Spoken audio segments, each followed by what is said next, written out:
নমস্কার, আমি অনিন্দা। আজ শোনাব কবিগুরু রবীন্দ্রনাথ ঠাকুরের শিশু ভোলানাথ কাব্যগ্রন্থের দুই আমি কবিতার আবৃত্তি।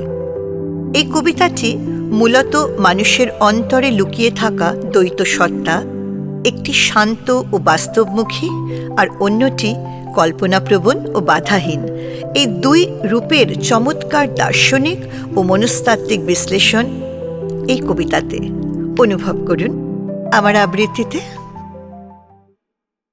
বৃষ্টি কোথায় নুকিয়ে বেড়ায় উড়ো মেঘের দল হয়ে, সেই দেখা দেয় আরেক ধারায় শ্রাবণ ধারার জল হয়ে।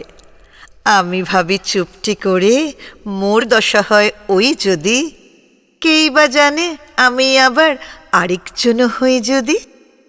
একজনারেই তোমরা চেনো, আরেক আমি কারুই না, কেমন তর ভাবখানা তার মনে আনতে পারোই না।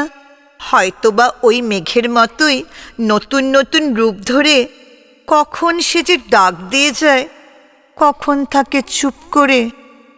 কখন বা সে পুবের কোণে আলো নদীর বাঁধ বাঁধে, কখন বা সে আধেক রাতে চাঁদকে ধরার ফাঁদ ফাঁদে।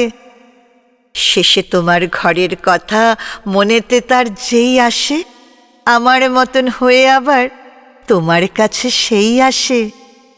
আমার ভিতর লুকিয়ে আছে দুই রকমের দুই খেলা, একটা সে ওই আকাশ ওড়া, আরেকটা এই ভুঁই খেলা।